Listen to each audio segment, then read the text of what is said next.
Hey everyone, this episode of the Smoking Tire Podcast is brought to you by Auto Tempest. You know how you spend all your free time looking for cars to buy on the internet? That's you too, right? That's not just me. I figured it was you too, because if it was just me, that would be weird and that would make me weird. But I'm not weird. We're all a little weird because we spend way too much time looking at cars on the internet. But here you go, folks. You ready for this? I'm going to help you out. Autotempest.com. Rather than spending all this time doing double work, I hate double work so much.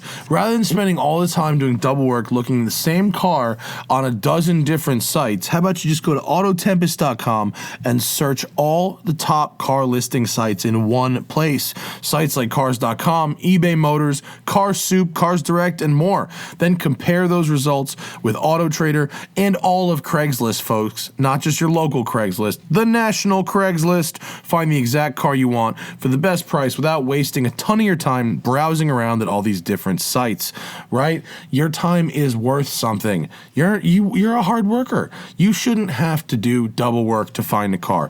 Autotempest.com will do that work for you, folks. Check it out, Autotempest.com. This episode of The Smoking Tire is also brought to you by Dylan Optics Sunglasses. Yeah, brother. Now available in prescription.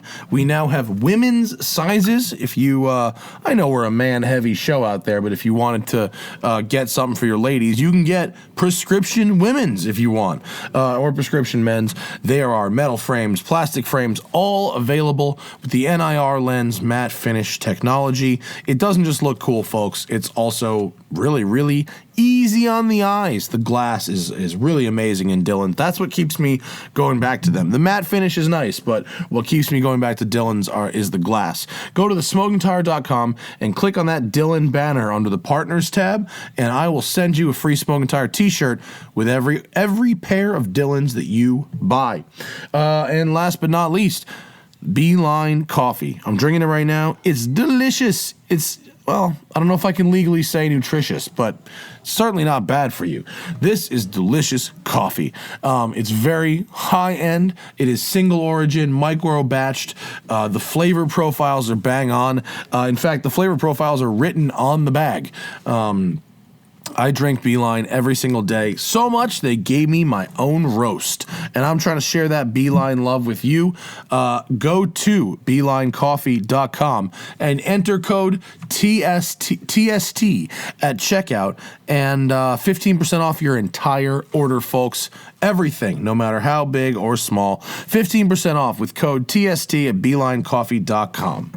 On this episode of the show, we are very, very fortunate to have one of the most iconic people in car programming in the studio. The man is Ben Collins, and if it is car TV, he's done it. He's done stunt driving. He was the STIG on Top Gear. That is really all you need to know, but there is a lot more to him than that. He's a super fun guest. He's done a lot of TV stunt driving. He's done a lot of racing. He's been around the world many times. He has stories of adventures and misadventures to share, and it's a real good time. So sit back, relax, and enjoy this episode of The Smoking Tire with our guest, Mr. Ben Collins.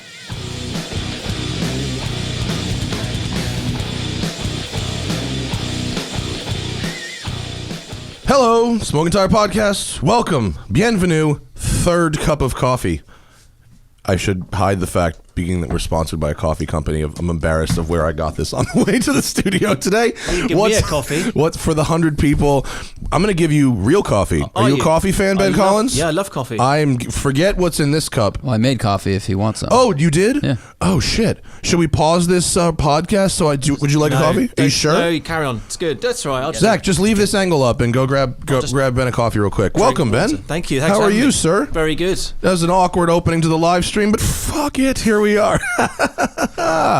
In our little humble studio, the Stig himself. Welcome. It's not humble in here. You've got gadgets. You've got a simulator next door. I'm pretty jealous. My office is not as cool as this. Your office was like a trailer in a field, right? That's true. It was a former Harrier test pilot's changing room. It's like a little block of bricks. You know what's so funny? Can I move your microphone just a little closer to your mouth? The whole stand, you can just bring it towards. Yeah, cool. There we go. Whatever's. Yeah, perfect. That goof in Top Gear, the production office thing. We had Richard Porter on the show. And I read his book, and it was a very funny book, by the way. It's called And on That Bombshell. I recommend it. And he's a funny man. That was the real office. Yeah. That wasn't a joke. Did no one ever made a point of being like, hey, guys? People didn't like, I mean, nobody believed that that's where we worked. And then they started doing corporate days. They sort of bring people down. They paid actual money to visit the track. Yeah. And so, where is the, how do we go to the bathroom? Oh, that's sort of quarter of a mile over there. And then, so where do you guys work? And then we would show them that thing. I don't know what you call that. It was a temporary structure. Yeah, it was like a mobile shed for like when you're doing construction, basically. Yeah. That was it. That was the hub for 12 years or whatever. That's so amazing. The spoiled television presenters, right? And their spoiled crew. That kept them pretty humble. But yeah, and it was just full of junk. You had cardboard cutouts of these politicians from the 80s. There was little dinky cars that we used to play with, and I don't know, it was like just sort of DIY hell. Drills, lots of stuff that we didn't know how to use, basically, and that could explode. Lots of fire extinguishers, because we always needed those. Who was the dirtiest person in the production office? Probably the boss, Andy Willman. That's a little. Oh, that's very kind of you. Thank you, Zach. Thank you. Is that Beeline Coffee? That's the real stuff from our sponsor. Yeah. It's not super hot anymore because they didn't want to cook it while you guys were crap. No, I'm kidding. It's very nice. It's very good. It's strong. No one was dirty. It's just, but Willman always had this look of disarray, because he was one of those guys that doesn't believe in belts, and just used to have chaos of paperwork exploding out of his ears. He used to write notes on his hand. The mad genius. It's always he definitely is, and but flat out, really, I think his passion for the show was 7 days a week. So he had to work very hard. The impression I got from anyone who has worked on Top Gear who I've known, from Porter, who's really been the only person until now, that I've met from there, and what I hear from bits and pieces from Chris Harris, is that you have to live it. Mm-hmm. It's the only way to do it.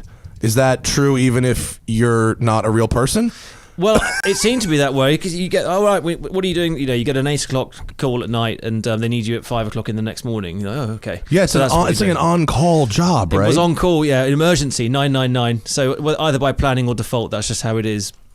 I think that's mostly television. It's pretty chaotic, and you don't have the same amount of resources that you get in films, or you get to, we're going to take control of a city. It's hard to hear someone talk about a show that supposedly has this extraordinary budget and is blowing things up left and right, that it's like, well, we didn't get as much as you get with a movie. It's still, they're very ambitious. We get pennies, in case you're wondering. We get like maybe a sandwich somewhere. But you don't get to build rockets. So, we don't. That's where it would go. They would come up with some outlandish. Every now and again, there'd be something extremely expensive and wasteful. Building the rockets. That was one of my favorites. Who says yes to that idea? Like when someone goes, all right, we're going to take a Reliant Robin and build a space shuttle.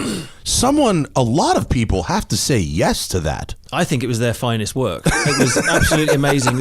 It's a 3-wheel. The imagery. That's the one. So incredible.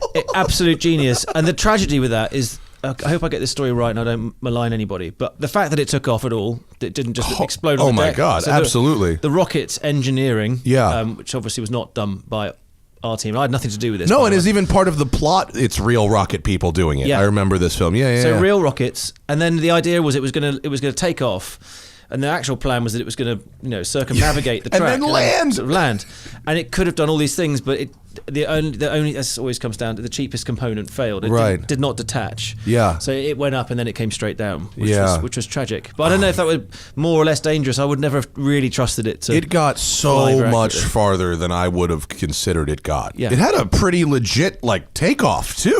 There were people who wanted to man the vehicle as well. I mean, there's crazy people. It. Yep.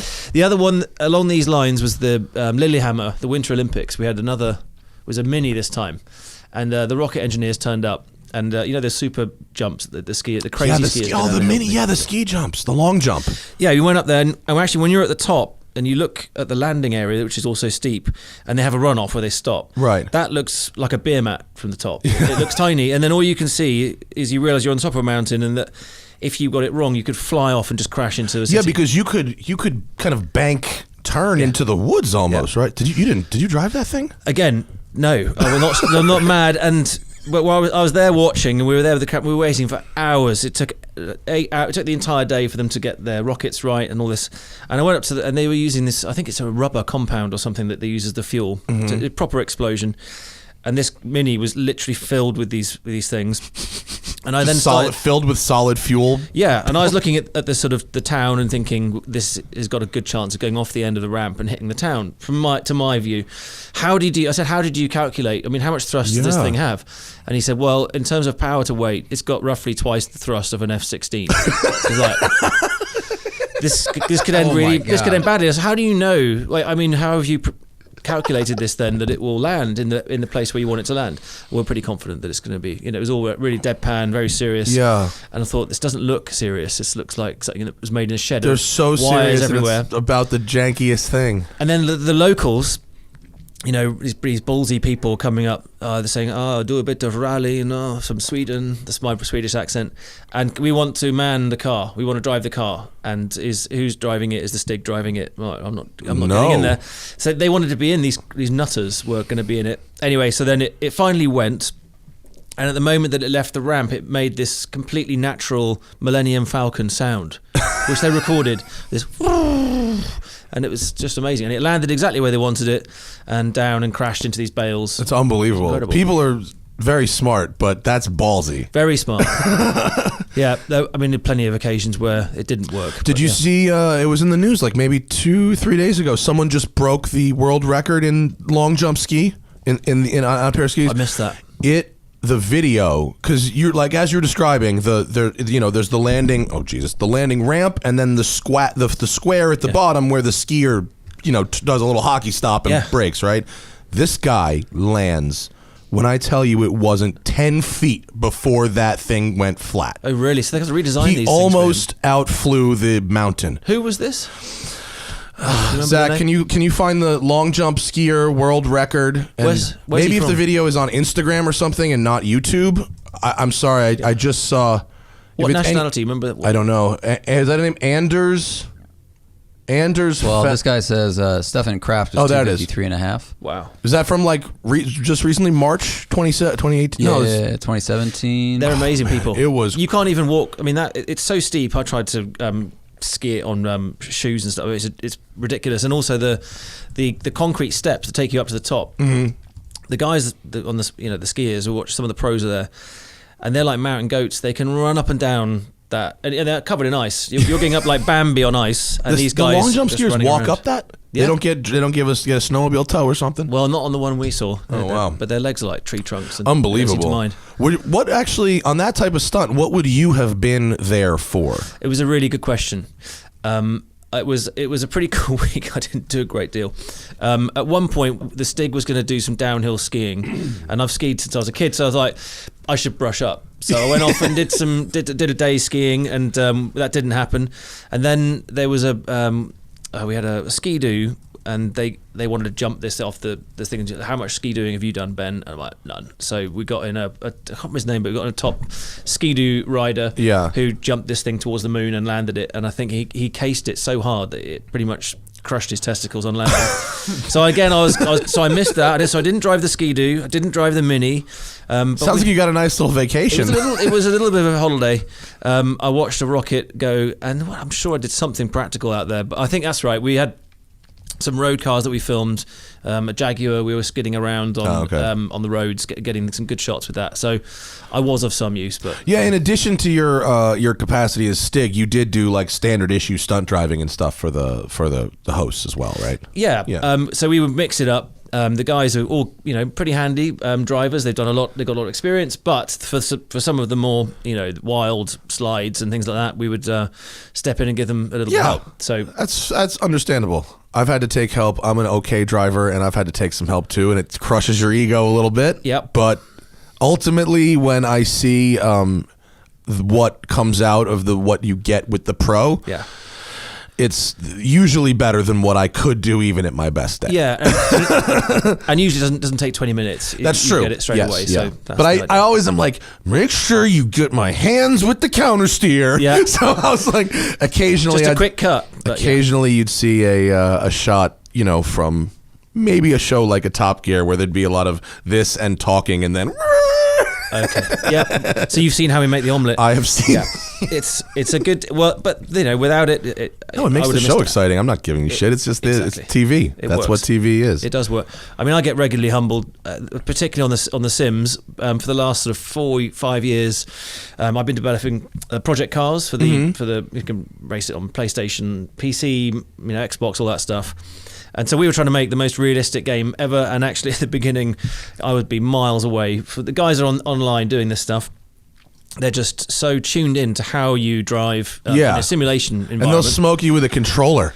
They kill you. Yeah, some of them are doing it on keyboards, which is what I used to race on. And in the early Sims, it was actually, I used to find a lot more accurate. Like, I used to break the steering wheels. They couldn't. Really? They couldn't handle the torque Those of the old STIG's ones. arms. You used to clip them onto the desk, and it would break the desk and the steering wheel. Totally. So keys were best, but there's guys still using they use joysticks, which it does my head in.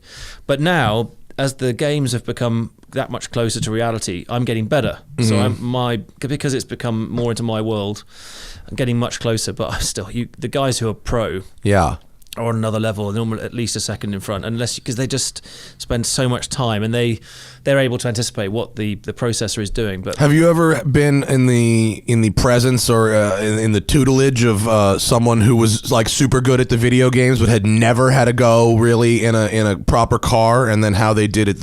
Did you ever have to train guys like that? I've seen. Sorry, do you mean teach them to drive? Well, witnessed it or taught them or anything like that. An experience with someone who was very good at video games but had no experience with cars, and how long that took to translate.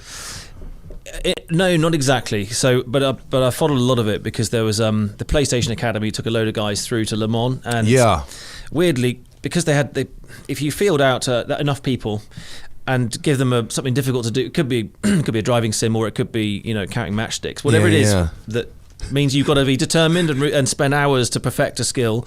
That really filters out a lot of people who don't have the willpower to compete. So they did this. They used, you had to be within a certain percentage of lap time. Then you have to do the races and everything like that. Yeah, I mean, I guess if you start with 5,000 or 10,000 or 20,000 people, you can find someone who can be competent at Le Mans. Exactly, and really, as an instructor, I've done that for many years, starting at the racing schools, and you average 1 in 10. You get these people come through, and people come in saying I'm the best driver, and they look at my car in the car park, and it's expensive and it's fast. And they normally be terrible, but their wife could be extreme. Suddenly they get in the car, they're a natural, and they take off. So 1 in 10 would be like that.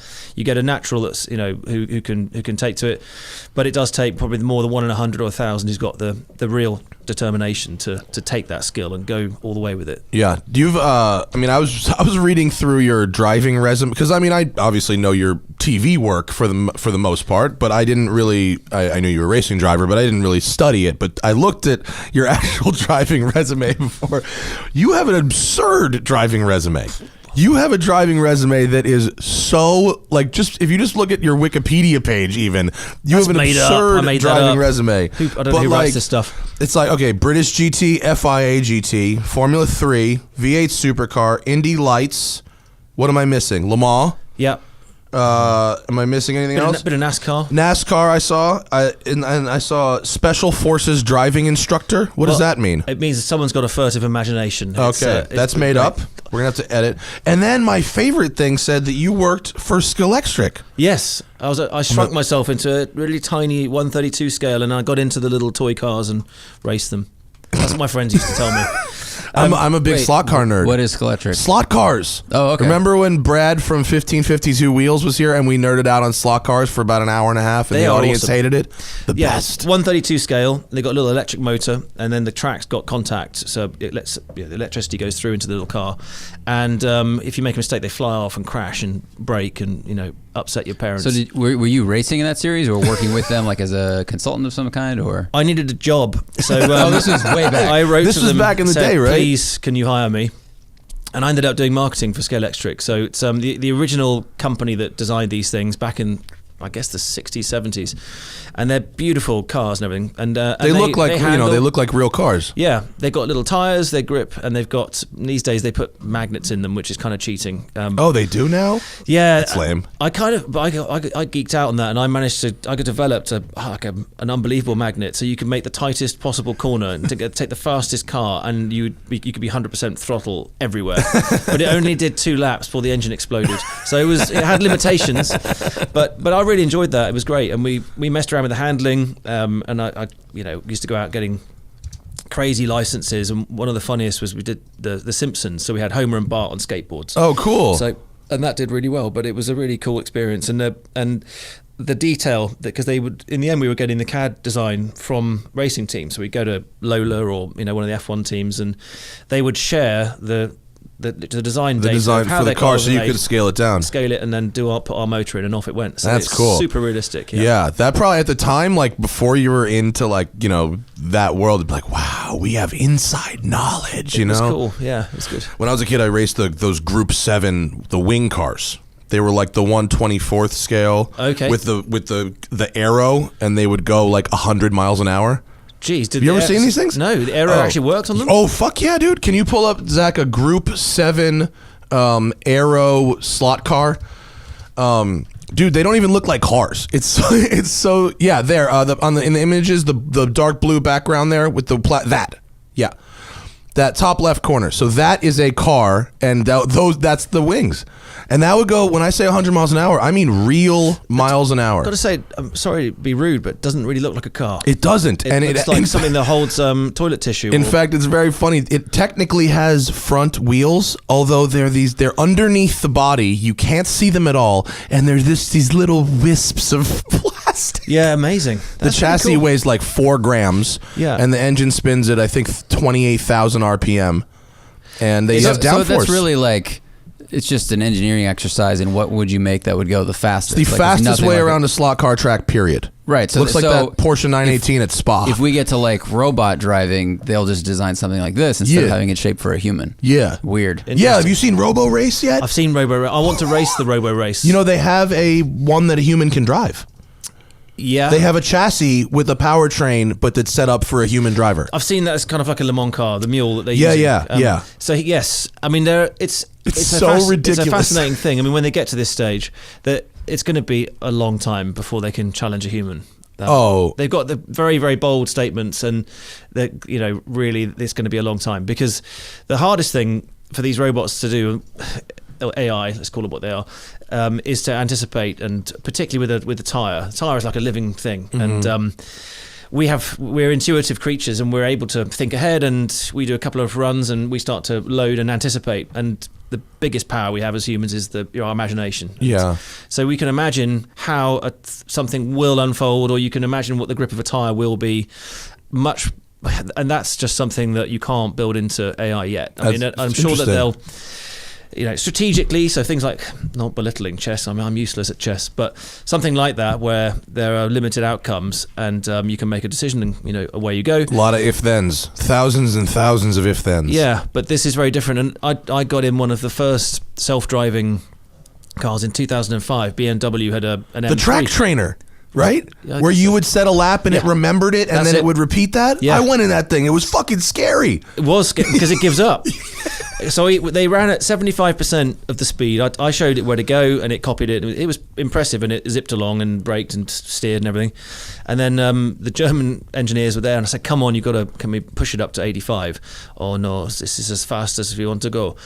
So come on, give us 80. A percentage of your pace is how they were, to clarify, Exactly. So we upped the ante a bit, so it pushed in a little bit closer, and it got most of the lap up until what we call the follow-through at Top Gear, the fast piece, and it was doing sort of 80 miles an hour, and the front started to slide. So immediately it went off course, and it just gives up. It just gave up the steering wheel, and you had to catch it. Oh, so it had no idea of what to do once it found itself off that line. It couldn't compensate. What year was that?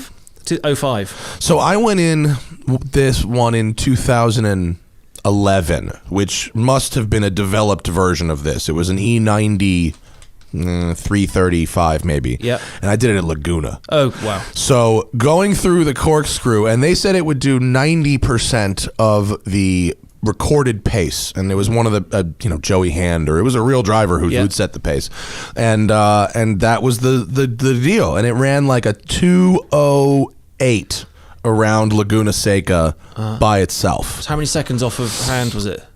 I don't know how many seconds it was off of Hand, but credit to BMW, they let me drive it, and I beat the time by 4 seconds. Boom. So I felt really good about that. But but it did not squeal tires or lose grip at all. Well, it probably doesn't know how to handle that situation. No. Or anticipate it, as you said. So it has that safe barrier of this is the quickest time it will do without any kind of drama or concern. Yeah. It'd be really fascinating to see how they can do it. Yeah, they said, I talked to them at a party recently, the reps from them, and they said right now the struggle is actually they can make one car go around the track, but they're having trouble once they start putting other cars on the track. What do you think of, because traction control, especially back then and even before then, was basically an on-off switch, and now they have so many levels to the point where McLaren has like the drift control thing. So is that just the sensitivity of sensors reading slip, wheel speed, yaw, et cetera, and once they get that down to the perfect science, then they can have the AI read that kind of information and then apply it to driving?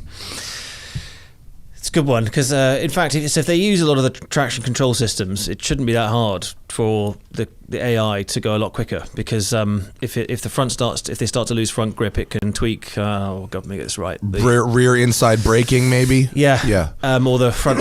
So in a left-hander, let me get this right. Front left. It can slow down the inside side of the car and try and tuck the nose in. And if the rear starts to slip, it can activate traction control on your sensors. So all of those things can combine to really.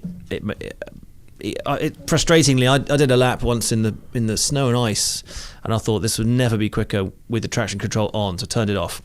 So I was controlling it manually, and I was really annoyed because I did a back-to-back with traction control turned on, and with me driving both of them and hoping to beat with the systems on.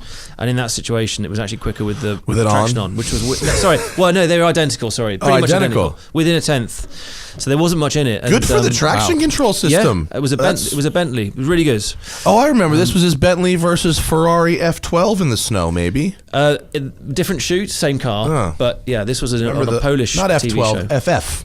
Ferrari FF. Yeah, crazy car. Oh yeah, on your resume you were on a Polish. I was a Polish. Well. Yeah. You speak Polish or is it in English? Dzień dobry, of course. Oh, you do? Shit. No, I can say hello. That's about it.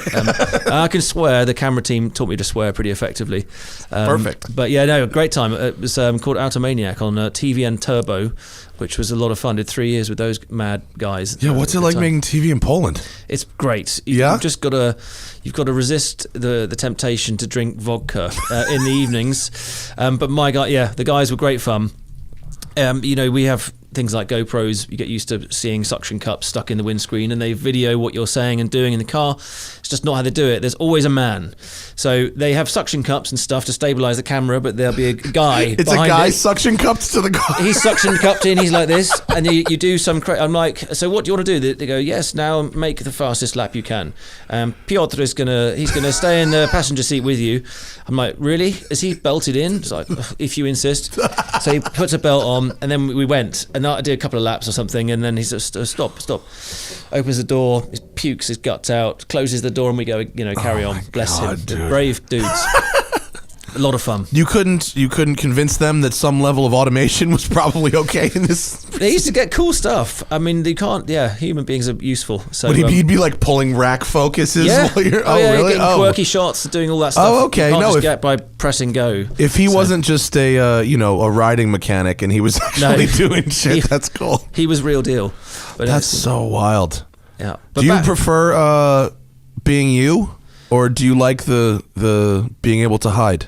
Hiding was brilliant. Hiding has to be so fun. Because I was very shy of any kind of televised stuff, but being completely covered was like, this is perfect. So no one knows it's me. You can just wander around, and the character was so much fun. Because this sort of moody robot-like walking around and intimidating people was really cool. Yeah. Why wouldn't you? So it's like being Darth Vader for the day.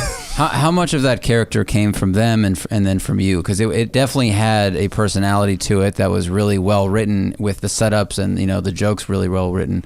Was it a collective effort between you thinking, what would I do if I was anonymous? This might be really fun.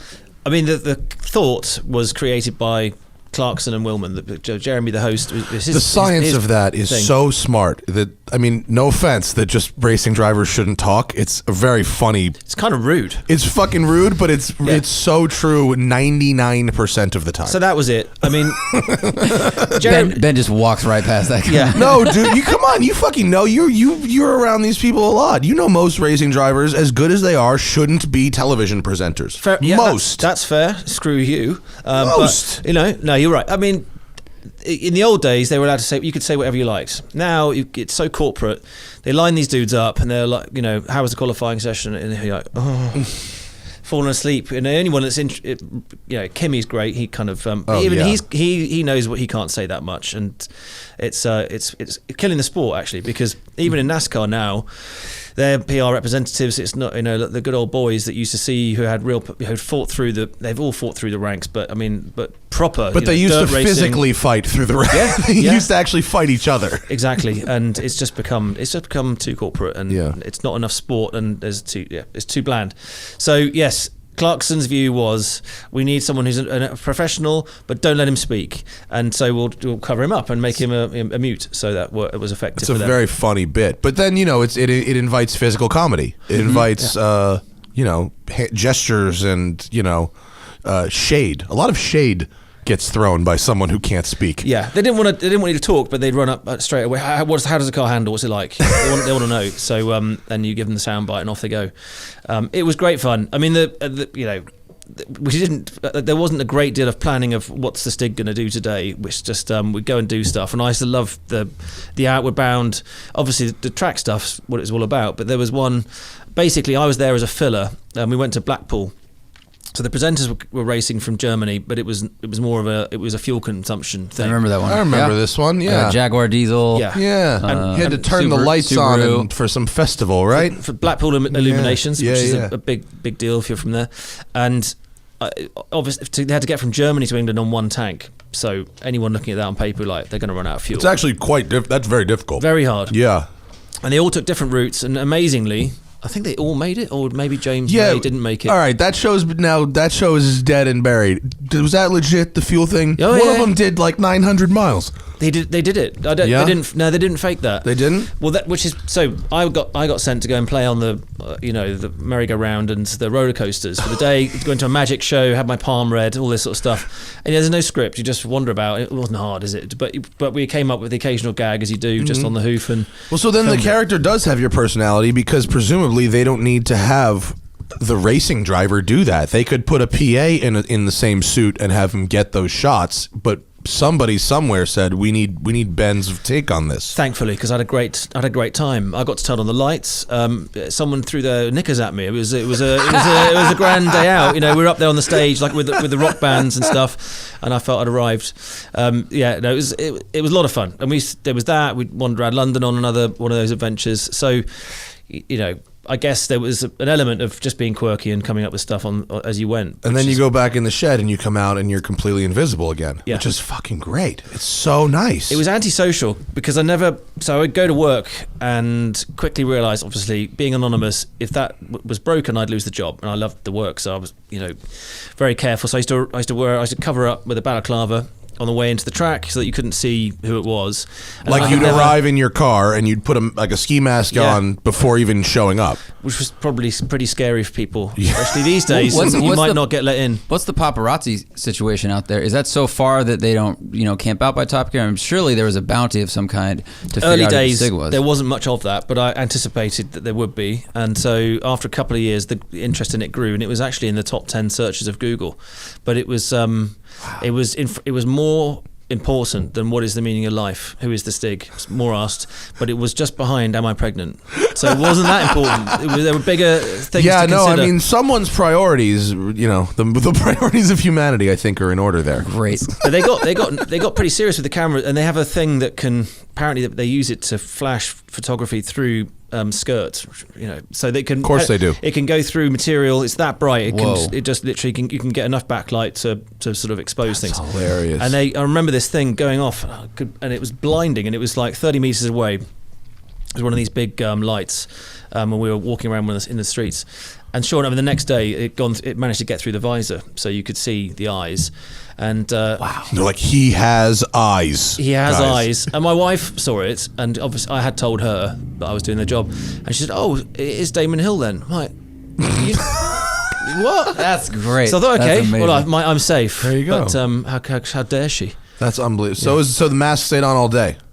All day, and then I'd go. Wow. So, except when we were on tour, we did a live show as well. Yeah, it was great fun, and I used to tell people I was a researcher, and that was because that's the thing is that you were also Ben Collins. I was. Yeah, you played yourself in several episodes. He's a bit of a loser. It wasn't much fun being him. So yeah, it was good. I mean, I'd appear, especially in the live shows. The STIG would do some stuff, go on and off, get changed, come back out, and then suddenly be in a Ferrari with some other stunt guys doing a sequence or whatever. It's like the Prestige. But people didn't know that you were driving a car necessarily in the live show, like because if you're part of a bunch of cars with stunt drivers just coordinated, right? Okay, yeah, I'm just making sure. No, but you were. There were instances where people could have put it together if they were. They did try, and Wikipedia was one of the fun battlegrounds. Yeah. So So Wikipedia and camera phones and YouTube all started while I was, after I started my job there.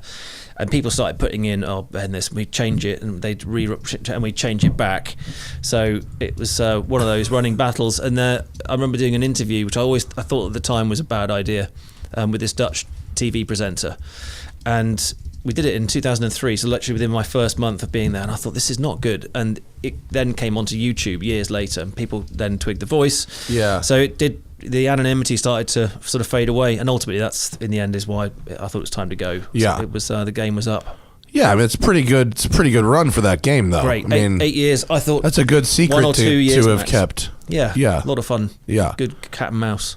That's crazy. What do you prefer? Did you prefer that, or do you prefer actually driving race cars? Racing's the ultimate. You can't top being at the.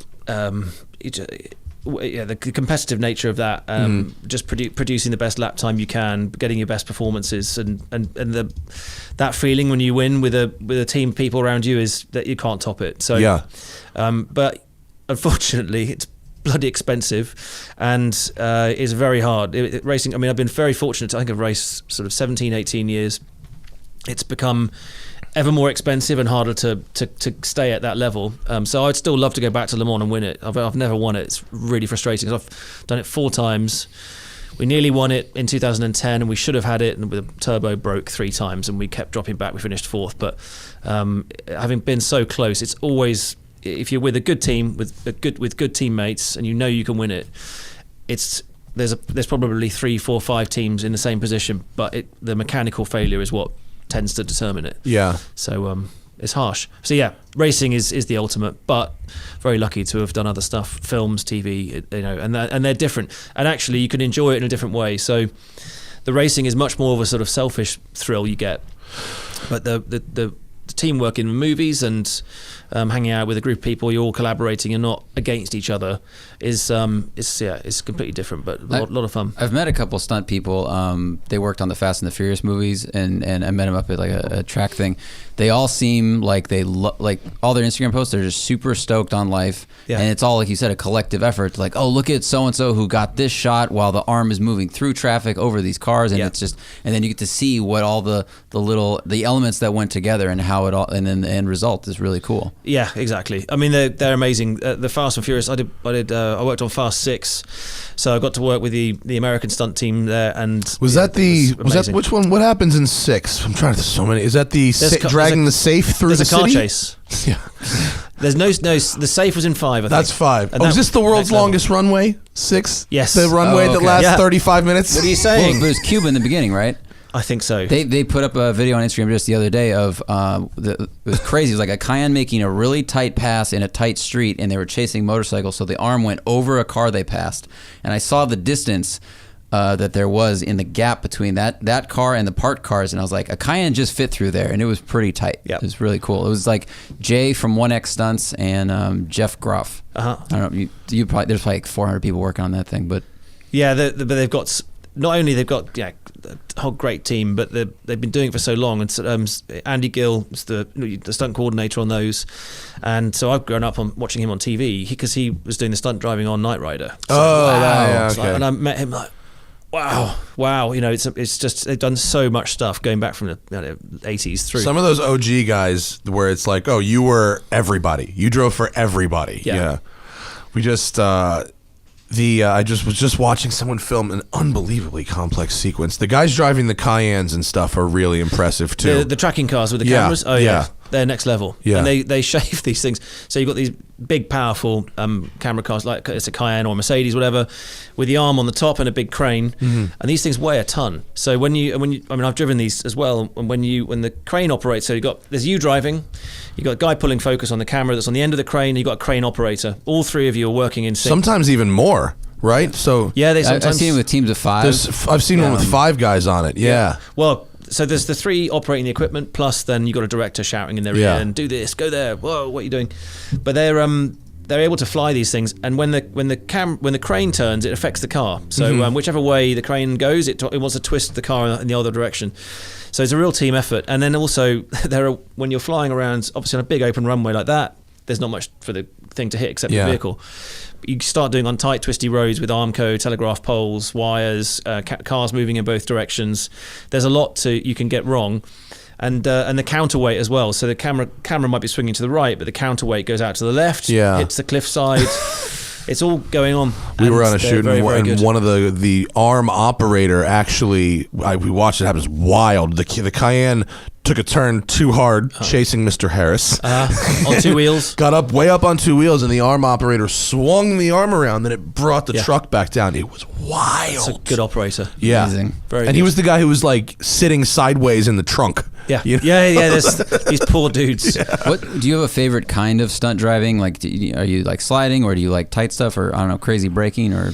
I mean, who wouldn't love? I love the drifting stuff. One of the coolest shots we got to do with Fast was Piccadilly Circus, which is like London's equivalent of Times Square, and we had control of that for 2 nights in blocks of sort of 3 or 4 minutes. So there wasn't like you could do a few runs and it's like, right, we're shooting this now. Yeah.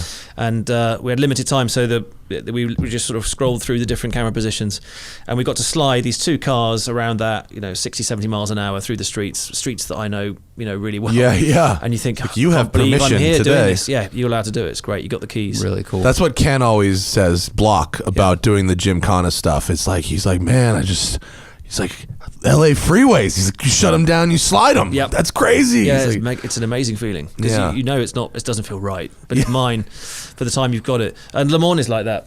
Did it change the shape of Piccadilly Circus when you attempted to go through it sideways at 80 compared to at 20 in your road car? It felt a lot tighter. Well, we went to plan it, and we printed out from Google Maps, and then realised the map was out of date, it was wrong, and they'd added a piece of concrete. So we did rehearse on an airfield. We sort of marked everything with cones, and we looked at it, and actually, because I was in this big Dodge Charger thing with a wing, and there was only about 1.5 feet each. When it was sideways, there was about 1.5 feet. It's a long car. Wow. Really long. Especially in London. Yeah, and it had the curb on one side, but it had a fence on the other. And as much as they PA'd it to get people away, and we had stunt guys around sort of keeping an eye on people, but you couldn't close the whole London, so people were still around going to nightclubs because it was Saturday night. So they're all there in the heels. And oh my God, imagine being like wasted coming out of a nightclub. Yeah, what is that? They were doing that. People were like, what is that? So yeah, it was tight, very, very tight, but great. Didn't hit anything. So that's it was good. So cool. Did you witness any super big fuck ups where someone just has a really bad one and destroys the subject vehicle on a shoot like that? Not that you need to throw a specific person by name under the bus, but if there's a story there, I'd love to hear it. I'm trying to think. I mean, the fact is, you're going to break stuff. Yeah. And, but a lot of the time, though, it's intentional. So you kind of get your head around, okay, so I've got 180 grand Aston Martin. So my first big movie, I worked on National Treasure, was the first one, and then Bond. I love National Treasure. Everybody shits on National Treasure because it's so hokey, but I fucking love cool. National Treasure. It was on TV last night. It's on TV every single day, Ben. Yeah.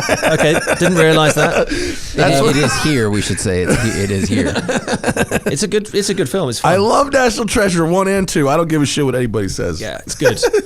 But Bond, they had 12 cars and they wrecked every single one. So oh wait, did you do the role? Was that no, you? That was that was Adam Curley. So that's Casino Royale. He got the world record, which I'm going to get it wrong. I think it's 12 3/4 rolls, just huge. I think it went further than they thought, but it was a result because Yeah. he got the world record. That's one of the best practical effects in the history of movies is a guy rolling a DBS a dozen times. It's amazing. I mean, he's done wilder stuff than that I wouldn't even go there. There's a great shot he's done of driving a car off a cliff. The height must be. I bet you can. So. I bet you can Google it if there's a picture of it. Yeah, it's on his show reel. I don't know where. How do you spell his last name? Curley, Kirley, and they go off a cliff into water, but they've got to get out of the car. So if you get caught up in the car, it's gonna crush you. Do they bail out in the air? They bail out in the air, and the car goes in the water, and they fall into it as well. That's crazy. Let you Google do you that do one. those level of stunts as well? Do you do the get out of the car, tuck and roll stunt? Nope. Yeah. Don't have those gymnastic skills. Yeah. So and there's guys who are better at that. So no, I stick to what I know, and enjoy living a little longer. Are you impressed by Streetcars ever? Yeah. You are? Less so. I always ask racing drivers this, and sometimes they say yes, and sometimes they roll their eyes and go, no, not compared to my Indy car. Yeah, increasingly less impressed because as they get more electronics and the tyres now, okay, it's wonderful they have more grip, but they're killing the sort of the feel and feedback. You look at Formula One. One of the problems is the cars have got too much grip, and you can't see them working the wheel anymore. So you think back to the 80s, 90s. Senna Monaco qualifying is where my head goes for that. Yeah, it's alive because the car is alive and things are moving around. And weirdly, for all these driver aids and everything, if you get back in an old school car that's got less grip and more, but tons more feedback, they're easy. They're much more playful. You can feel the weight of the car shifting around. The tires have less grip because they're older, but they're more compliant. So the drop off, if you make a mistake, you don't go from amazing level of grip to zero. I have a theory that all new cars are too stiff. Actually, they're stiff to support these modern tires, and it's killer. So it's just stiff so that you can have a 19-inch wheel and a 20-inch wheel, really. Yeah, and you've got less compliance. So they're harder to. They're easier to drive because they have more grip, but if you make a mistake, it punishes you brutally. So if you do get a skid and you run wide, you're probably going 10 miles an hour faster than you would have 20 years ago. Yeah. And no control over it. Harris says that a lot too. He says when I started an E36 M3 or an E46 M3 was a spectacularly fast car, and he's like, that's like a rental car by today's standards. And I just got back. I just drove the new Corvette ZR1. Have you seen this thing? 755 horsepower with GT3 Aero. Sounds nice. You need to be you. Yeah. You need to, it's so fast that I, as a weekend warrior kind of driver with a lot of track experience, but I'm not a pro. I can't keep up with something like that. Well, that's an interesting car because the best Corvette I've driven recently, and it's years back now, I think it's 2008, was the C6. Z06 probably, right? C6. Yeah. So not the pimped out one. I think it was a C6. And then it was a leaf spring suspension. Yeah. You could anticipate everything it was doing, and it was a piece of cake to drive. Yeah. And nearly on Ferrari pace. Then we had the ZR1, the first edition, with magnetic dampers that reacted to the car and did all this, completely undrivable because as soon as the car started to slide and you could feel it and you start to react with the steering wheel, it was doing something. The car was thinking, I need to do something with the suspension, and it would alter the way the car was moving, and you had this horrible fight between you and the electronics. That had enough power and grip to easily destroy a Ferrari 599 or time. Is that right? The designation there. Yeah. Yes, I think it was. And I couldn't get near it because it had so much junk in the electronics. It was undrivable, and I used to think, why do you need that? And then beyond now, they're packing this stuff on because, like you say, this is a GT3 basically spec racing car for the road. It's so crazy. Most people don't have racing licenses to drive to the Target store or wherever they're going to go. Yeah, they'll sell you one with an automatic and in a convertible. You can get a convertible ZR1 Corvette with 755 horsepower, a ceramic brakes, a wing that is this tall, an under front wing. And chrome wheels and an automatic transmission. You couldn't take it to any track day in America. Yeah, I don't need that. I just don't need it. And actually, it was a bit more. It was about 2015. We had so it must be the previous model to the one you're talking about. You probably had a Z06 or a Stingray maybe. I think it was one of those. I'm hopeless. But we did a track thing with it with Clarkson and the guys when they left Top Gear, and the guy said you're better off using the auto than the manual. I'm like, go away. I know what I'm doing. tried using the manual gearbox and just absolutely couldn't. It would not. Oh, you change mean gear. the paddles for the automatic, Yeah. as opposed to the stick shift? Yeah, so you can put it into sequential mode, and you Right, should either right, be able to, right, you should be able to pick, to go down and up the gears, or you can do it on the paddle shift. It completely didn't respond, and as he said, just like stick it into D and hope for the best. Well, that was my complaint at the launch, was that it was not responsive to the paddles, and they go, well, why would you use those? And I go, 'Cause why they're there. why did you put them in the car? If you really don't want me using them, like, why are they there? If your only argument is leave it in D, what are they there for?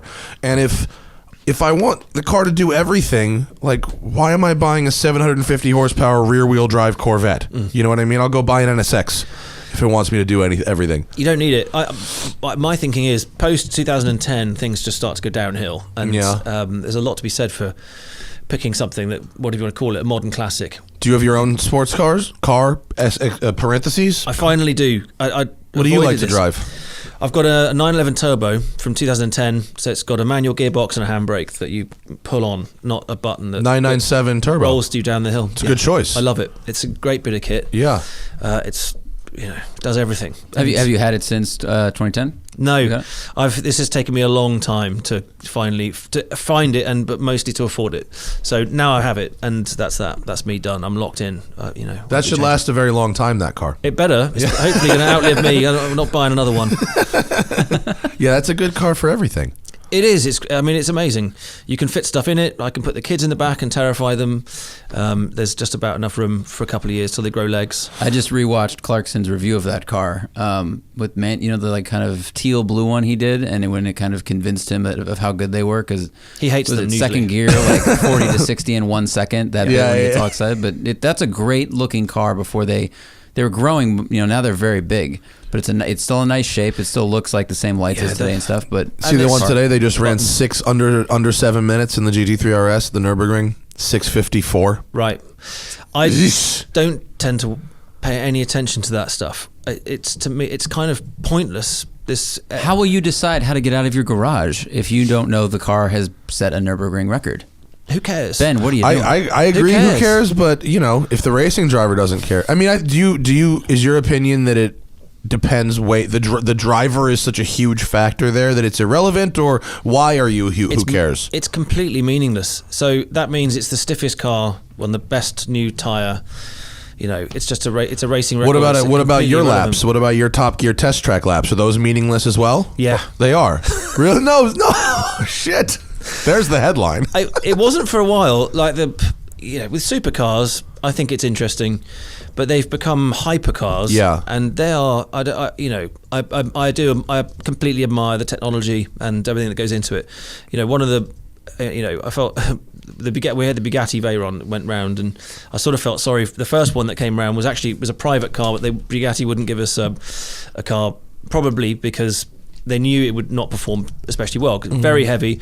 It's got four-wheel drive with these huge tyres, but the engine it's such a bulky car that it's unbelievably fast in a straight line, but awkward in the corners. Yeah. So we got one anyway. Like wearing a car with a big backpack on it or something. Something like that, yeah. And the front end, it wouldn't cope with the amount of turning, so it was always pushing at the front. But yeah, we got a car from a private guy, did a lap, and then years later they were like, right, take the keys to this Super Sport, so have more power, and it was enough power to overwhelm the grip at the back, and you could throw the thing in and you could trim it on the power, and it was amazing to drive it. But that car is sort of like not built to do a time at Nürburgring. That car is designed to just destroy stuff on the Autobahn, and have an unbelievable amount of controllable power. So it's like being a flying saucer ground level. This thing can just do unbelievable speeds, huge torque. But now you look at stuff, it's all carbon fiber, huge wings, and probably undrivable in a road. With any kind of bumps and lumps. It's tough. I was actually, to give Corvette and GM credit, I thought the ZR1 on the road was shockingly compliant and easy, and you could teach your kids to drive stick in it and it wouldn't be a problem. It was actually very good. And some of these guys are figuring out McLaren can make a car that rides really well. The Ferrari 488, I think, they have that the bumpy road mode button there. Yeah. I think that makes some of this stuff ride pretty good. I think that's where it's going. So they're, when they go for they've got a track mode, this is where it's, what you couldn't do in the past. Now you can adjust the settings in the car, so you can have regular use and then you can have insane mode.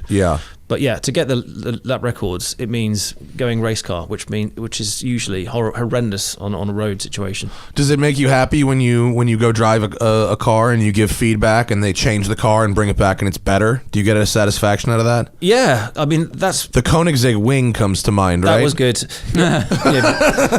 Feedback is one way to put it. Feedback is when you sail off a track at 100 miles an hour. Bless them.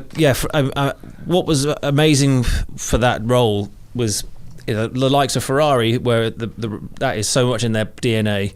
They would send a team of 10 people up, and you could always tell what you could expect from the car from how it was brought to you. Sometimes they bring it with, people bring cars with no fuel in it, and you think, okay, so they don't really care what this is going to do. It's going to run out of fuel after the second lap. But we never have any laps anyway because the tyres just couldn't take it. Road tyres give up after 5 or 6 laps to turn into gummy bears. So, but Ferrari would always have 10 people. They were hanging on to your word about how is it handling, what's it doing. They want the feedback. So they've done 1 million miles at Fiorano, but everybody that drives it at a performance level, they want to know how it's feeling and what's the car, what they can change, which on the day isn't that much, but it all goes into their ethos and thinking about how they go. And so that was really cool. Mostly though, your feedback is going to be more effective in a racing environment where they can make changes. The Koenigsegg was kind of like in its early stages, the CCX when we first got it. So that arrived with Christian von Koenigsegg, the sort of the Baron. He's the best, Sweden. right? Yeah, he's awesome. He's just the best. I saw the other side of him when he was angry, a bit horrified that I configured the front end by crashing it through a wall. But I kind of thought it happens. This isn't good. It doesn't. I mean, that I'd never crashed anything like this. The only screw up I had it on the show. But there's a lot going on. The brakes were kind of going soft. The pedal was going to the floor. I was having to pump the brakes to get enough bite. But I was determined to give them a good lap time. And the car had been configured to set the land speed record for a road production car. So it was all about straight line speed. At the time, it was about beating McLaren, right? It was a 240 was Probably. The number, I think. Yeah, 241 maybe. It had a shed load of power, and it was quite primitive. You lift it up. It was pretty basic, but brutal. And it was they were getting the results by brute force. But to get the straight line speed, they cut all the aero off it. Yeah. So when you drove it, as soon as you got up to some speed, you start to feel the thing moving around in the straights, and you had no downforce to get you through the corners. And then eventually, it's like really trying to push this thing, and it was a manual gearbox. It was like a soup spoon, and it's always sliding. It's got so much brute power. Yeah. So you're sliding. Like fifth gear, catching it kind of thing. Yeah. Oh, first, second, third, fourth, and fifth. Each time you change the gear, if you made a single mistake, that the lap was gone because it would just hook the rear end, and you'd scrub a load of speed. And I was just trying to carry some extra speed through the quick right-hander, and got a bit sideways, and the power steering gave up mid-slide. So if that's what it means is the steering goes from being light and controllable to it basically seizes. You can't it gets very, very heavy, and I couldn't get the steering off quick enough, so it froze in that position, and then suddenly off I went towards the tyre wall, and I managed to have a tyre wall I had never seen in like 6 years. Like, who put this here, and why is it even there? What purpose does it have except to make me look really dumb? Oh man! So I sort of trudged back. Well, after I met Christian, so the tyre was wedged in the grill of the car, basically couldn't get it out. I was there with a paramedic, we're trying to get this thing out. Meanwhile, Christian von Koenigsegg is in this other truck racing out to his smashed car to see what's happening, and I had to sort of explain it. So I kept the helmet on in case he got violent, but he was fine. And then bless him, they put a wing on the car. They lowered the suspension, fixed the brakes, and I went about sort of 2 or 3 seconds quicker. Yeah, so and then it got really fast. And oh, by the way, since then, in the last 15 or so years, his cars are spectacular. They're and amazing. Insane. Yeah. For those watching live, thank you for watching us live. Ben, do you have like 20 more minutes? Are you in a hurry? Bring it on. Great. We're gonna start taking your questions on Super Chat. If you've got any questions for Ben, get on the Super Chat, and I will try to get to as many, if not all, as we can. Wait, I was Koenigsegg lap time.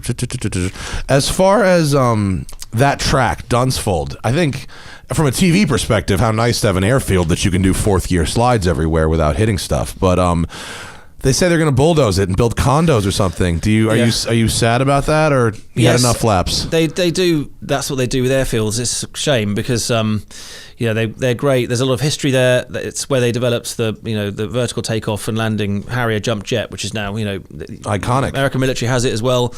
It's just it's a cool piece of history, and obviously for us, our small piece of it with filming cars and stuff around there, it's been great. So I guess it's a shame, but what do you do? How many laps do you think you had around that track? Oh, I don't know, thousands. Although probably not as many as I would think, but because of like I say, the way the cars work, we couldn't run around like you would in a racetrack with racing cars. Yeah.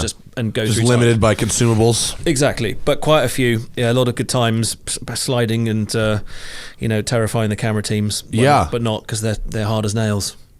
They they don't get enough respect, I don't think. I mean, you can see it at the work in the show, but it doesn't matter. The hosts always get the credit, and maybe the executive producer, but the camera guy that set up that shot and then stood there for an hour and a half in the rain until the car came by and slid through, They're brilliant. They've used pretty much the same team since the beginning. It's a big team, right? There's probably, I guess that if you take it over the years, but I'm suspecting that still the same 4 camera guys who were there from the beginning are still involved, which is why the look and feel is amazing. You get these beautiful shots, and yes, they put up with all the crap that's thrown at them from sinking in the North Sea. The Jeremy boat sink. I think the boat that the camera team were on sank as well. They had Jeremy brought back a cow. I wasn't there for this. Going to the North Pole, like the camera guys are there for that shit. Yeah, but I think the worst thing that happened to them, I wasn't there. It's the cow. The cow. Clarkson. They went to go and find some roadkill, and he somehow found a decaying cow, and I don't know how.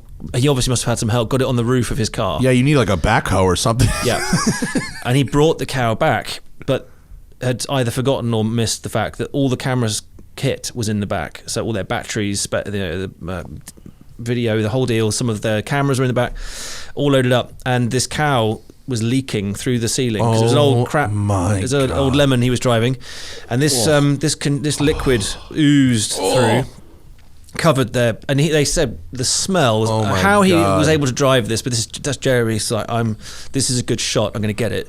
Drove it in. They said the smell was absolutely unbearable. That's horrible. And they had it all over their stuff, and they stopped speaking to him for a little while.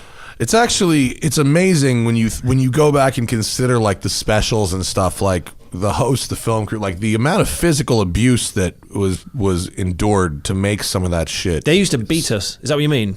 Yeah. yes. Let's talk about that. You also, before we get to questions, I saw a couple coming in. You wrote a driving book. Yes. How to drive like the STIG. No, how to drive the ultimate guide. Yeah. And you said right before you sat down, you're like, by the way, I wrote an American version too. I did an American version, which it was my favorite. What is the difference between the British and the American version, other than turning I's into Y's? Over here, driving is about surviving. Like you've got every kind of, because if you go from east to west coast, and you've got every type of weather condition and landscape and road type. So obviously the driving skill is a fundamental. There's a core element to that, and it's about being smooth, anticipating, looking ahead. That applies universally. But in terms of the range of skill set you've got to have in the States, I think there's a lot more going on. You've got, because you get used to you probably don't know any other way, but you go on a freeway, there's ones with the 8 lanes. Mm-hmm. They're going to split in 3 different directions. There's pandemonium as you get towards those exit marks. You need to have eyes in the back of your head for that. If you go to Colorado, you've got the snow and the ice. If you in California, but you're talking about road driving. I thought this How to Drive is a racing driving book. This is a road driving book. Yep, it's really. The core skill of driving applies on the track as much as it does on the road. So for track, we're going to use these skills to try and produce the fastest lap time because basically what we're doing is maximizing the amount of grip in the tyre. And you do that by controlling the steering in a certain way, by braking before a corner and controlling the speed and then accelerating gently away. All of this is tied to your how you visually interpret your environment. That works on the track to do fast times. It equally works on a road environment. You're using the grip, so you're making the car stable. If you drive around shaking the steering, and if you stab the brake pedal like you're putting out fire, you're going to make the car less stable, and you're more likely to have an accident. And that's been proven in a million different ways. So it made sense to tie up the two worlds. And I've used a load of stories from Top Gear days, the movies, to try and sort of show how that works rather than sort of do a manual. No one reads manual. Guys don't read manuals. Girls don't read manuals. You want to visualize it in a story. So that's how I've done it. What's so funny about, they teach you at a driving school, right, that smooth is fast, and but then if you watch people who are very good at driving, your style comes to mind. You have a very aggressive style.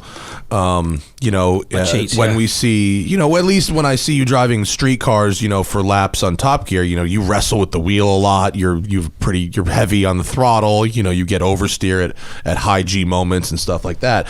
So I think a lot of people can take what you're doing, fighting that little bit of grip and not understand that you started slow and are now fine tuning, and they think, oh, well, see what he's doing there, like that's how you do that. Yeah, I mean, to be honest, we did a bit of showboating as well. It's TV, so some of those shots would be maybe from what you might be from some of the earlier laps, and you might find it's a little bit more refined by the end. Okay, fair. Because I had no time for foreplay. Literally, we get in the car, and you've got 5 goes at it, and that's not many. So wow. There's going to be mistakes, going to overcook it, and it looks cool on camera. Fair. So totally some fair. of those kind of shots would make it in there. The lap time though would be the smoothest one you could get. And I've always gone at it hard. One of my heroes was Gilles Villeneuve, which he was a wild man. Very aggressive, super aggressive, and super fast. Wasn't he so aggressive that he died crashing in practice? Yeah, it was tragic, and he took a line in qualifying. He was under a huge amount of pressure to deliver the fastest lap, and it was in the days of turbo and qualifying tires. So the tire would only do one fast lap, and he was on that fast lap. It was qualifying, not practice. Is the tire just made of bubble gum? I mean, that's amazing. It's like tar. It's like just qualifying it's like made of like liquid. They're amazing, and I got privileged to drive one of these at Le Mans, and literally after that first lap, you're going down a straight, and you can just feel the car sag, and you're like, it's done. Because they said that you've got one lap, just one lap, and then come in. And I thought, I'll get a second one. And it's just like, no, it's done. That's crazy. So 1,000 horsepower for one lap. They wound the turbo up, give you the tire. So he was committed, and he went for it. But he would go in very quickly. He would adapt to things very quickly. Rain, shine, whatever. So that's definitely something that I loved. And as a kid, I grew up on a farm, thrashing farm equipment sideways through fields, dirt, jumps, and all that. So I guess that, and then it appealed to me, his background of racing ski-doos. He was on those snowmobiles, which was kind of similar. I didn't race quads and stuff like that, but he definitely came up through that way. But then there's the Jackie Stewart style, which I was fortunate to race for him. He definitely calmed me down and learned there that the real finesse is in the balance of the car, not overstretching the tire, and getting more out of it. And once you start to really tune into what driving is about interpreting what the tire is doing. Mm-hmm. And it gets harder now with the tires being stiff. Yeah, we have stiffer sidewalls. Yeah, you feel less, and then the worst thing they've done is this electric power steering. So the steering is not connected to the tire anymore. Mm-hmm. It's horrendous. It's a tragedy of engineering. So we've probably grown up with power steering, where there's a piece of metal that connects the steering wheel to the tires, and you can feel it. You can feel it in your fingertips. Electric power steering, they're not even connected. It's just it might as well be connected to a computer. You don't get that feedback. So they've killed that intuitive feedback that you get. I feel like the best ones I've driven are, it's a very good simulation of what the tire is doing. Yeah. And to my mind, it feels like 80% there to a hydraulic shaft. The tires are moving, the car is moving as much as I'm turning the wheel, but also the pressure against my fingers is equal to what I am expecting. Whereas I drove a BMW 340i recently, and while the car was turning, according to the degrees of the wheel, like with a quick rack, I felt nothing through the wheel. So I feel like there's definitely a difference in the electric power steering systems. I'm definitely not trying to correct Ben Collins, by the way. No. Just my experience. Clarify. What's this guy talking about? Like the Porsches we're I feel like we're still the best out of the gate. Yeah. Where you maybe it's just the way everything is bolted together in the front of the car, not necessarily this power steering shaft, but like the structure of the vehicle. I could still feel some of the road vibration through the steering wheel. Maybe not through an actual shaft, but like some part of the car is speaking to me from the front. It's getting better, but it's still. I've driven a couple Still- that are I agree. very good. Why fake it? They get some tiny economy gain out of it. It's minuscule. It's less than 1%, I think. I'd rather feel the road. And you jump back in an older car. And you're like, oh yeah, this is what it feels like. Is it a cost saving measure in manufacturing? Because if it's less than 1% of MPG, then like No, they what do are we it. doing? I could be wrong. Less than 1% doesn't sound like much, but less than it's a lot. It's like start-stop technology. Gives you a half a mile per gallon better, and like we're like, well, what's the point? It's just that, but it's like you have to add them all up, and it adds up to the difference between paying gas guzzler tax and not paying gas guzzler tax. Sometimes, I mean, I in principle agree with Ben, but I'm just kind of devil's advocate. Why it might be worth it to save 1% in your efficiency to somebody. Maybe. I mean, the downside is I drove. I won't name the car, but this year's model. Let's go around a track. Okay, so people aren't going to go and take these round tracks, but it's actually a road-based track. So it's to simulate some of the worst corners on a road, Like an alpine handling circuit, as it were. Exactly the one.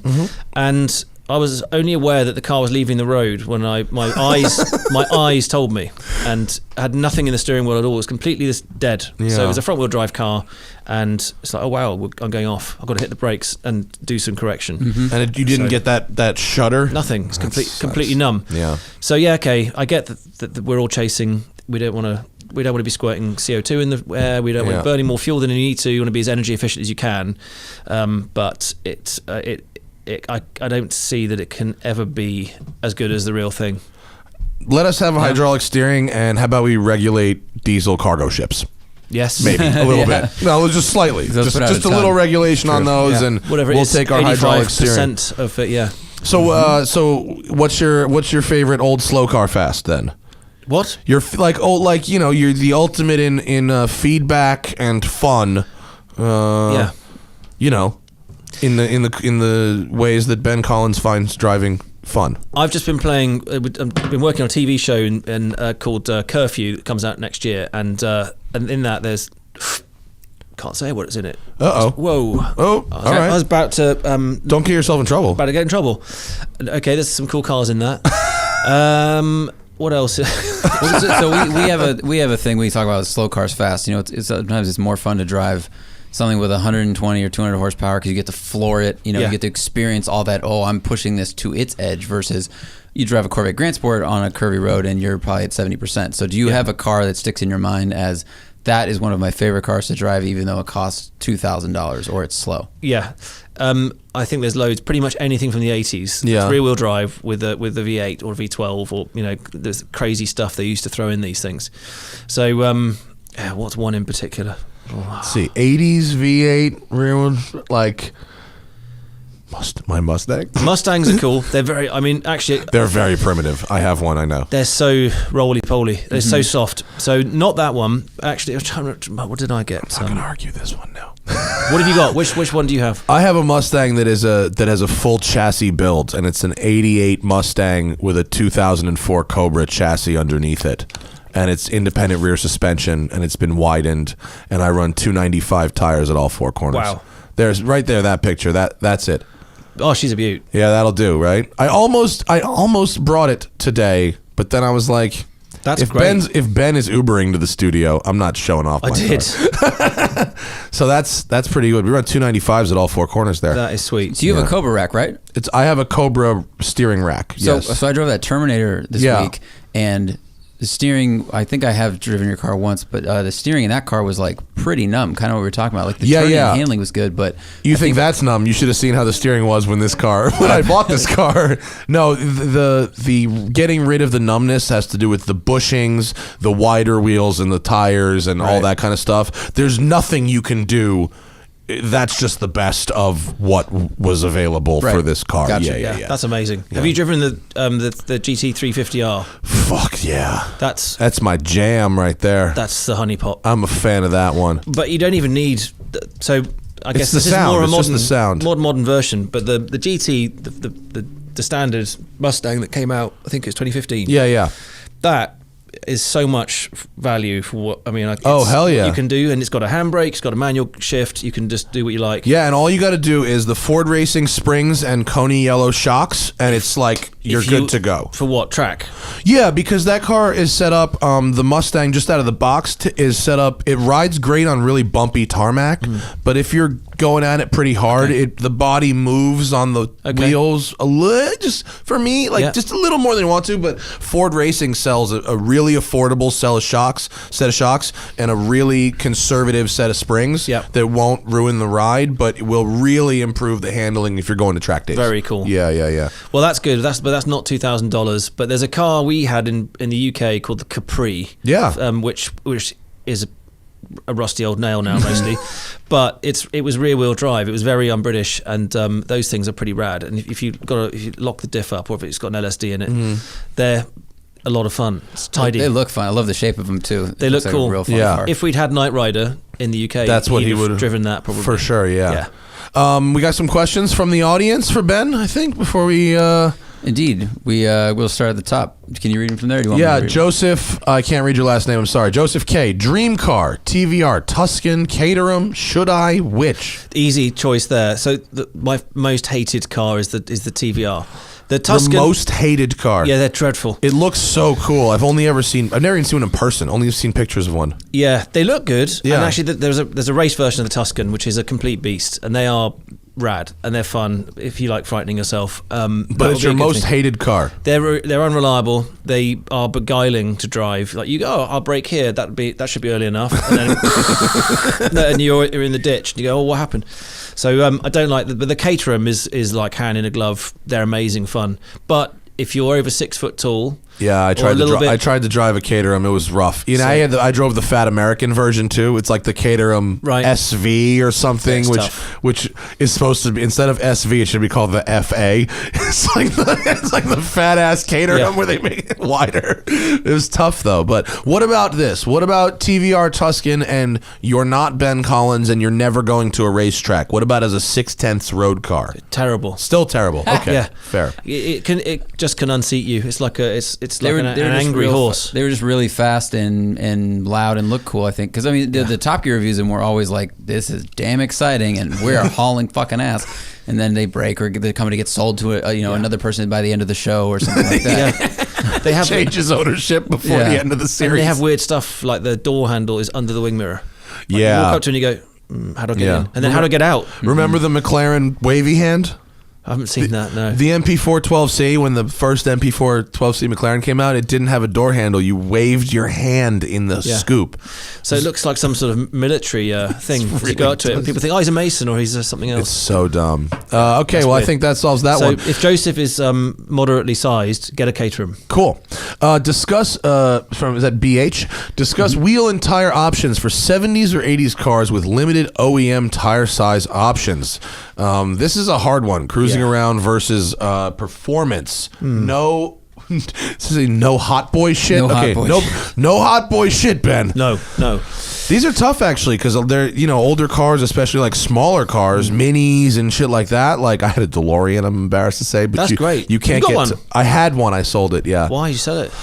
Because in Los Angeles, there's two types of driving. There's traffic, and then there's the canyons or very real performance driving. And a DeLorean does it do either? No, it does in the middle. It does a medium cruise. Yeah. Saturday night though, you're going to be popular. The ladies loved it. Yeah. The ladies did love it. Okay, so what would you do if you had a 70s or 80s car with with limited tire sizes? I would phone an expert in tires. I am not that person. I mean, for that era, you got to find something that's going to be fit, that's going to fit and be reasonable. But I would not get cheap. I would get a decent brand. I think that's why we've seen so many people with like the pro touring movement with muscle cars. They've just gone up wheel sizes because then you can find good tires in a variety of sizes. Yeah, I mean, if you had I have an old 911, like an 89, but and it's actually kind of tough sometimes to find the 16-inch wheels. Mine came with the 17-inch Fuchs, and there's way more tire sizes for that.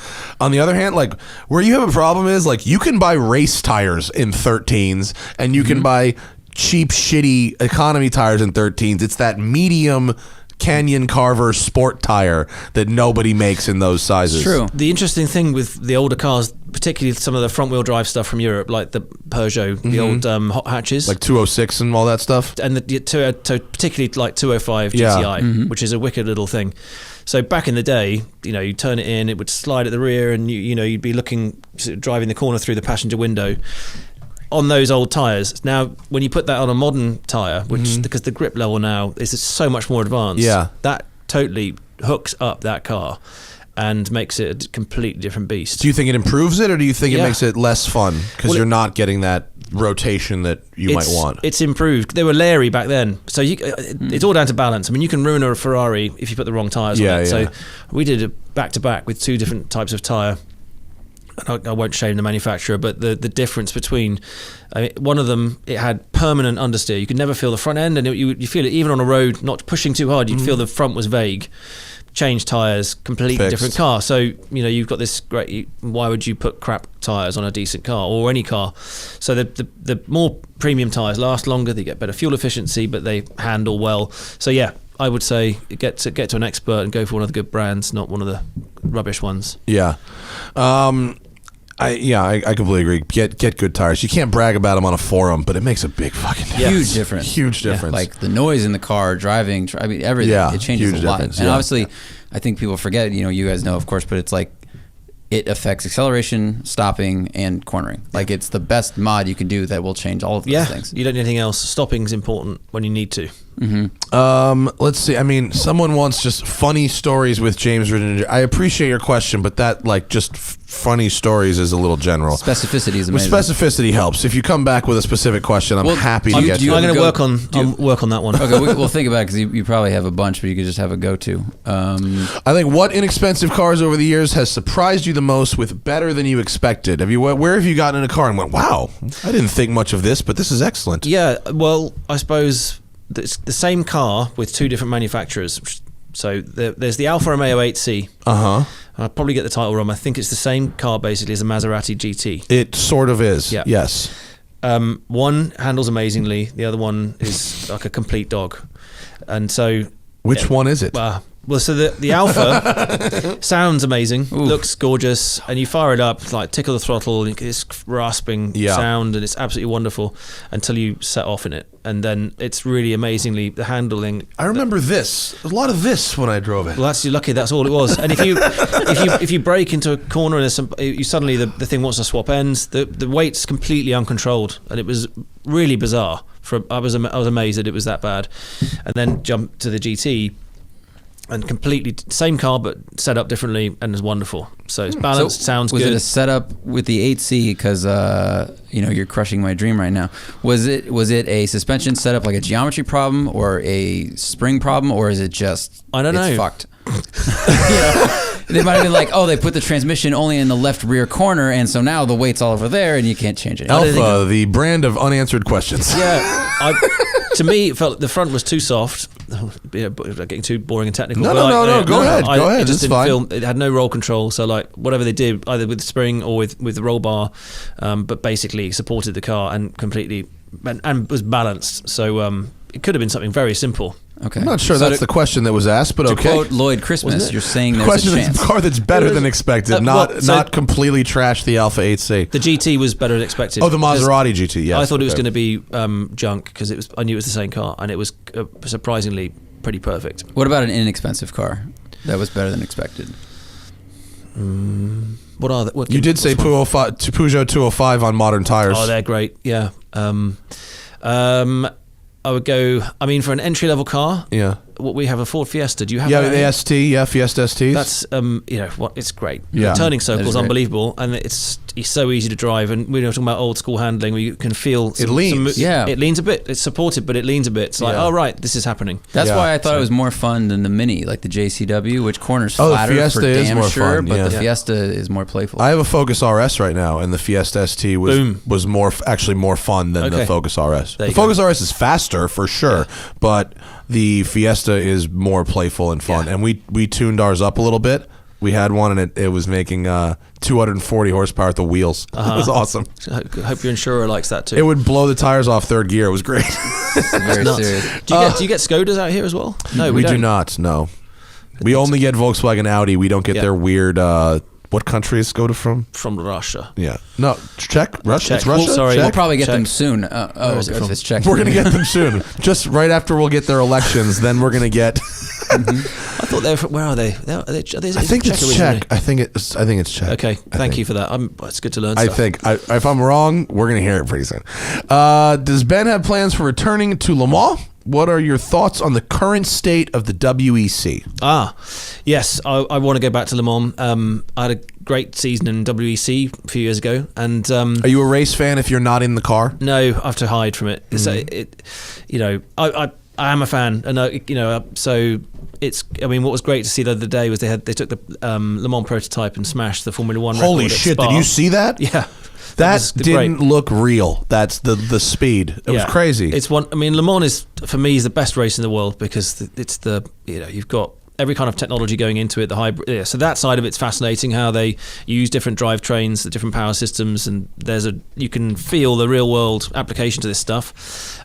Plus, you've got the madness of having 3 or 4 categories from the Le Mans prototype, which is basically what wizardry can we come up with and give it a shot at 230 miles an hour for 24 hours to prove it, down to the GTs, which look like they're at a bus stop when you go past them. So, and I've been in both categories. So I've been in the missile, and then I was in the bus stop, being sort of terrorized by the prototypes. There's something really great in that chaos, and that it's stuck to its roots from 100 years ago when Le Mans first started. So when they used to race on the streets, a couple of million people used to line the streets and watch them go from Paris to Bordeaux. Then the area around Le Mans, and they ring fenced it, and it's like, right, we should make this a little safer. And but the ethos hasn't changed. So you've got these completely different categories. You get to see, okay, they're supercars in GT category, but you can see that there's a loose association with the road car. Mm-hmm. I think it's great, and the racing is good. You see passing. You see all the stuff you don't get in F1. So very true. F1 is kind of tough to watch. I mean, actually, the last race I watched a bit of was good. With the one Ricardo one, where was it, China? I don't remember. Was it China? Yeah, that was a good race, but it's not particularly exciting to watch all the passing happen in the pits. No. How do you get used to at Le Mans? Like, how do you get used to racing at night? It's definitely an acquired skill because all the visual references you have in the day, so that you can see trees, you can see braking markers, and you've got this sort of forecast that can go up to half a mile in front of you.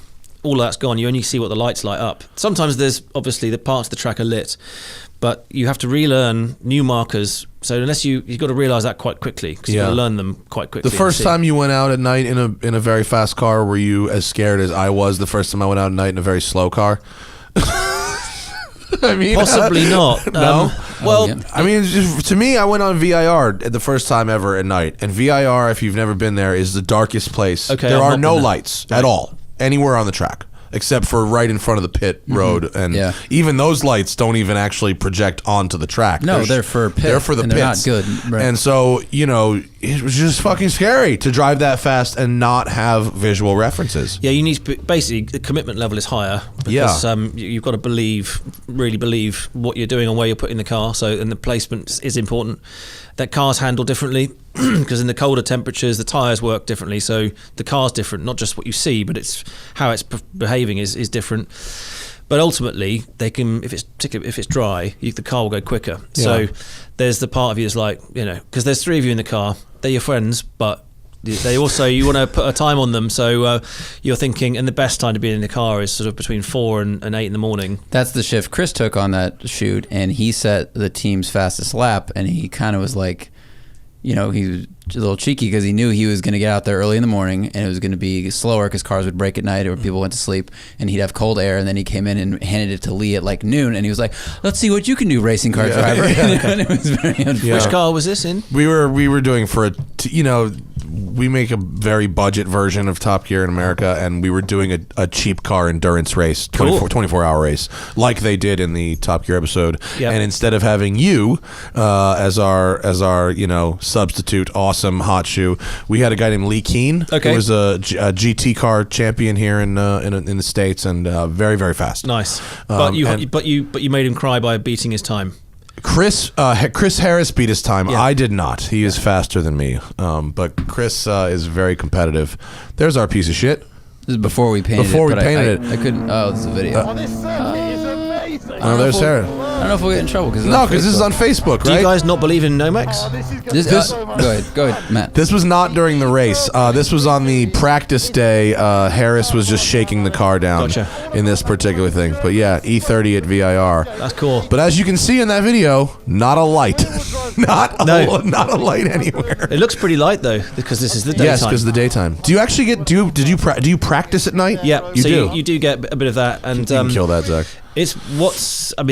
I love it. It's amazing. It's because it feels doubly insane that you're doing at the time the quickest I raced 220, 225 we were doing, and there's people. You're also on the track with people who aren't necessarily pros, because there's a mix of pros and AMs at Le Mans. Yeah, there's that. And actually, one of the things that happened that was scary was you learn to cope with it, but the lights systems. So when I went to GT and the prototypes were coming up behind, you kind of flashed and you would let the car in front know that you're coming, but they would flash so many times, and then stupidly in my mind, when they're right behind the GT car, flash again, and they press one button and it gives you a cycle of 4 big flashes. And they had these super high power super energy bulbs, and eventually they went to this laser. Yeah, now they're doing lasers. Yeah, and for the time that's flashing, if you're in the GT car, you cannot see anything. So you lose 2 seconds. In 2 seconds, you've done I don't know how many yards, a lot. So it's very distracting if that's being done to you. Yeah. Unless you know what to do, and you've got to look down in the cockpit, because you lose. Not only are you blind when they're flashing, but you're blind afterwards because you've lost your night vision. Oh my god! So you need to kind of protect your vision and be aware of what this idiot is doing. Do you do what you would do on the road, which is look down at the lines on the road? Same kind of thing. Exactly. Same strategy. But but some of the crashes, some of the big accidents, my opinion, were caused by the prototypes coming up and flashing at a very, very close proximity. And your job as a car being overtaken is to hold the line and let the overtaking car move offline to pass? Exactly. So your job is to do nothing. Your job is to continue drive and maybe not hit the throttle just as hard to let this guy by. There's some of that. Then there's also the pressure. You've got to anticipate the pressure that they're under to eat people like you. Yeah. So that risk taking has increased over the years. So now it's extremely ruthless, and so you could be committed to turning into a corner, but if depending on what level of moron is these are great drivers. Don't get me wrong, but there's the occasionally even some of the best guys they overcook it, and they'll come at you at the apex, and you've got to just have a bit of an eye. It's sort of over your shoulder. Is this guy gonna do that to me? Because once they've done it, you shouldn't have gone there, but they're there. If you collect it, you're both going to be in the wall. So there is a part of you. End result is the same. No matter, you can fight out whose fault it was later, but you're both out of the race. You have to anticipate that everybody going past you is a complete idiot, and if you go on that basis, then you'll be okay. This sounds like how to survive riding a motorcycle in LA. Yes. Well, there's also there must be a bit of the people that are new to that level of racing, whether they're gentleman drivers or whatever, but there's got to be a learning curve, so they might get more spooked by bright lights coming in at 200 miles an hour versus someone like yourself or someone with a lot of experience. And so now you have to navigate almost like different personalities out there. So I guess maybe that the safe thing is treat everyone like they're new and an idiot, and then that's the best way to do it. Totally. Yeah. Yeah, wild. Last question before we get out of here. Who is the best Grand Tour host? Jeremy, Richard, or James? Driver. I'm sorry, best. Did I say, if I didn't say that, who's the best driver of the three hosts? Oh, I've forgotten his name now. What was his name of the American? Mike Skinner. Mike Skinner. Mike Skinner. I'm going to give it to Mike Skinner. Very well done. We hit that M3 question as well. Oh, yeah. What's your favorite generation of the BMW M3? They're all good. And I would say that it was I can't remember what number it was, the E something, wasn't it? The 2007. V8? Yeah. The E90? 92. 92. Thanks. Yeah, with the So V8. that was the day that things changed for BMW. Because I remember we had that. We went in the Ascari Resort. It was an amazing shoot. We had that. We had a crazy Mercedes. remember that. And something else. Everyone says that track is the tits. That was the Apple drifting That's segment it. you guys did and stuff? Which came up a big argument. So Jeremy picked the Mercedes. Someone else. I can't remember who had which car. My memory's shot to bits. But it was a BM Mercedes. And what was the third car? Anyway. A Jag XK8. Okay. Or XKR, Yep. possibly. And we compared them, and I came in and they go, "Oh, how was that?" I said, "But that Mercedes is a real dog, and it's like all over the place." And he suddenly leapt up. He said, "That's bullshit. That's the best car." I said, "That it's all over the show. So you're definitely out of the running for lap time." And I said, as far as drifting it, like you'd be lucky to hit the same mark twice in a day. And that's, then I said, there was some more argument, and I said, look, if I put an apple down on that Apex, I said, I guarantee you'll never hit it. And so this was over dinner. Next day, so we're filming it tomorrow morning. Get your apple out, and off we went. So he got his Mercedes, I got the apple, dumped it on the Apex, and he, bless him, actually was definitely going to hit it, but he managed to. If I told him not to hit it, you couldn't have done a better job. He went just over it, just underneath it, and just round it. Perfectly missed it every time. And then, obviously by complete fluke, I hit it once with the BMW. So I won, and he had to eat the crunched apple. Is that The other car was the M3 RS4. C63 Audi RS4? That's it. Oh, okay. That's right. Yeah, the Audi RS4. Yeah. Well, it does speak to Jeremy's driving ability, though, that he was that close while sliding, right? Like he was mid-slide and trying to get the front wheel over an apple. It's pretty cool. That was what a great segment. He's a pretty decent driver. Yeah. Pretty good, right? A stop clock is right twice a day. No, I'm being mean. I'm just kidding. Hey, No, Chris he's Harris good. actually says James May is the best driver. James listens and so can learn. Yeah. And that's like anything. Racing is a different skill to, we're talking about overlapping skills, but in terms of like technicalities of a line on a track and all that sort of stuff, it's a patient sort of skill. James is more patient obviously than Jeremy, so he does win on that. And I think he did a day with Jackie Stewart, and he started producing really handy lap times. But in terms of the shock and awe, Imagine getting Jackie Stewart Jeremy gets private coaching for a day. How fucking badass is that? That's like, there's no perk in the job better than having Jackie Stewart coach your driving. But he is absolutely on the money. I mean, he's gonna. Well, obviously they showed you what was in the video, but I mean, he's on you. He is on everything. Jackie Stewart is? Yeah, he's brilliant. I mean, he used to come in to inspect the team when I raced for him, and the race transporters had to be jacked up off the ground. The wheels would be turned. I think Goodyear was one of the sponsors at the time. So it was painted and stenciled on, and the wheels had to be lined up so that they all were in a row, and then be lowered down. Oh yeah, anything like that. When it was parked in the paddock, exactly. All the logos on the center caps of the wheels have to be lined up. Porsche does that when they take their press photos. You jack up the car. And he started it, and you could eat your breakfast off the workshop floor. I mean, it's So, of course, all that and a love of tartan. What's not to like about that? Yeah. Oh, yes. There's a tartan trouser. There's a fucking interview with him, and it must be in his house. And I don't know if you've ever been to the man's home, but it appears as if every fabric in his home is a tartan. Okay. The background of the shot is just like there's more plaid all over this guy's house. Beautiful. It's very funny.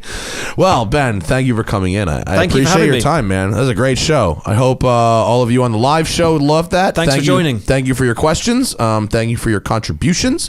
The book, How to Drive, and then How to Drive in America. Yep. A lot of people need this though, because we read performance driving books, but this there's some performance in it, but it's really making it useful, right? As well as some good old stories and useful stuff like perfect handbrake turns, some drifting, all those things you need to know, and how to escape a sinking car and other worst case scenarios. So brilliant! It's an essential survival guide. Brilliant. And also, since we brought him up, my old friend Richard Porter, I'm about halfway through his book, How to Be a Motoring Journalist by Roy Lanchester. I should read that. New career. A fictional book by a fictional motoring journalist about how to, and as an actual motoring journalist, it's fucking hilarious. It's really funny. You can get that on Amazon right now. Ben, what else do you want to plug? Your Instagram, Ben Collins Stig? Sure. Anything else? No. Where can they buy your book? On Amazon, so it's up there on how to drive, and The Man in the White Suit, which is a biography of stories, exaggerated obviously from my time on Top Gear. And make sure you buy the right How to Drive book for the country you're in. Yes. I'd hate to have a bunch of Americans reading and make sure you keep to the left. And driving on the left. Don't do it. Thanks, Ben. Good Thank time. you. The Smoking Tire Podcast is, as always, powered by Shout Engine. And today, YouTube Live. Get your own podcast at shoutengine.com. It's easy. All you need is something to say it into, an internet, and maybe something to listen. Thanks, guys. We'll see you later.